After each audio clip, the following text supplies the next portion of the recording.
काही लोकांनी राजकारणाचा व्यवसाय केलाय, सावध राहा. राजकारणाचा व्यवसाय.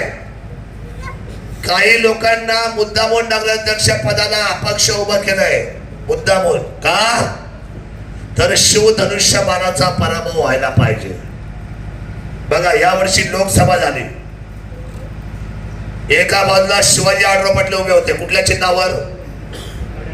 बोला पटपट, मला वेळ कमी आहे. 10ला सव्वा संपवायची. मला जरा कळलं, उजळणी मला कळलं पाहिजे तुम्ही कुठे राहत आहे. शिरूर लोकसभेचे खासदाराची निवडणूक झाली. शिवाजी आढळराव पाटील कुठल्या चिन्हा उभे राहिले? बर. अमोल कोल्हे साहेब विद्यमान जे आता खासदार झाले कुठल्या चिन्हावर? एका बाजूला तुतारी, दुसऱ्या बाजूला धनुष्यबाण. कुठं होतो? बोला बोला ना. गायब झालं, चिन्ह गायब झालं. बरं, आता विधानसभा घेऊ. बेनके साहेब कशा उभे होते यावेळेला विधानसभेला?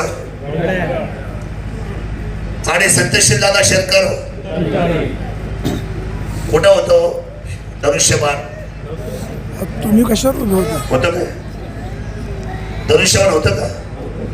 शरद सोडणे उभे राहिले नसते. मी फाटका माणूस, दशकेमध्ये 12 महिने फिरणारा माणूस, घर जळालं का त्या घरासाठी उभा राहणारा माणूस, एखादा अपघातामध्ये तरुण जर गेला तर त्याच्या घरी कुटुंबाचे डोळे पुसणारा माणूस. जर हा धनुष्यबाणाचा आमदार जर अपक्ष उभा राहिला नसता, मी म्हटलं असं जाऊ दे, आपल्या तिकडेच नाही, अपक्ष कोण लढतं का? मला काय आपल्या सर्वांना विचारायचं आहे हो. मला खोटाटी भाषण आवडते, आपण जरा खरे भाषण करू. मला एक सांगा तुम्ही, जर मी म्हटलं असतो की बाबा आपल्याला कुठल्या चिन्ह नाही, मला लढायचं नाही, आजपर्यंत परंपरा काय होती? या तालुक्याला कधी अपक्ष आमदार झाला का हो? देवेंद्र, थंडी वाजते काय? मग मला सांगा, या तालुक्याला अपक्ष आमदार झाले होते का? म्हणजे रिस्क होती की नाही? ही रिस्क करो या मरो. मी तुम्हाला सांगू, आज मी का उभं राहिलो? शिवाई मातेच्या साक्षीचा तिथं किल्ले शेवटी आपली जबाबदारी वाढणार आहे. मी बोलल्यानंतर आपल्या सर्वांची जबाबदारी वाढणार आहे.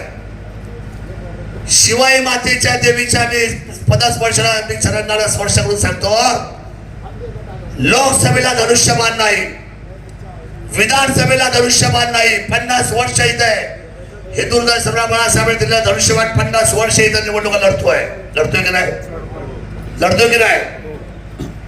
हा धनुष्यबाण संपवून द्यायचा नाही. ह्या धनुष्यबाणाला पडद्याच्या मागे जाऊन द्यायचं नाही. म्हणून या धनुष्यबाणासाठी माझा सारखा माणूस अपक्ष निवडणूक लढला, जनतेसाठी, आपल्या सर्वांसाठी, आणि जिंकला. तुम्ही जिंकवलं. मी कोण आहे? कोण आहे? शरद सोडणे एकटा माणूस. आपण सर्वांनी माझी रिक्षा चालवली, आपण मला जिंकून दिलं. खूप मोठे उपकार आहे तुमचे माझ्यावर, खूप मोठे उपकार आहे तुमचे माझ्यावर. आज मी महाराष्ट्रात फिरतो ना, तर मी अशी कॉलर टाईट करून फिरतो, अपक्ष आमदार. आणि या शिवनेरीचा शिलेदार विजय झाला म्हणून एकनाथ भाई शिंदे यांनी काय पाठवलं आपल्याला? आजपर्यंत कुठल्या आमदार हेलिकॉप्टर आलं का? हा विजय शरद सोडण्याचा नव्हता, हा विजय माझ्या रयतेचा होता, माझ्या जनतेचा होता, म्हणून ते हेलिकॉप्टर आलं. आणि म्हणून आज शिवधनुष्यबाणाचं पॅनल उभं आहे की नाही? आणि म्हणून आज हे सगळे उमेदवार झाले. पण ज्या धनुष्यबाणाला मी कष्टाने पुन्हा आणलंय, त्या धनुष्यबाणाला तुम्ही काय करणार आहात? काय करणार आहात तुम्ही? काय करणार आहात तुम्ही? अरे खींच के तार, अरे खींच के तार, खींच के तार, खींच के तार. तुम्हाला थंड होता कामा नये. तुम्ही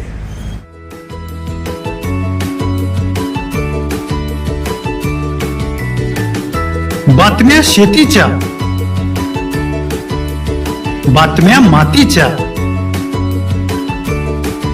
बातम्या अन्यायाच्या, गुन्हेगारीच्या,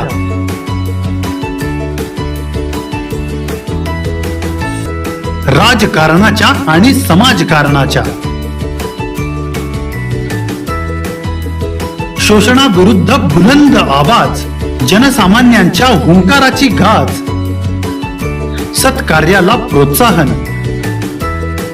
दुष्कृत्याला अनुशासन, निर्भीड, निस्पृह, सडेतोड, बेधडक आणि रोखटोक म्हणजेच विघ्नहर टाइम्स. शोध बातमीचा, ध्यास सत्याचा. आपलं चॅनल, आपली बातमी. सबस्क्राईब तर कराच, पण बेल आयकॉनवर क्लिक करायलाही विसरू नका.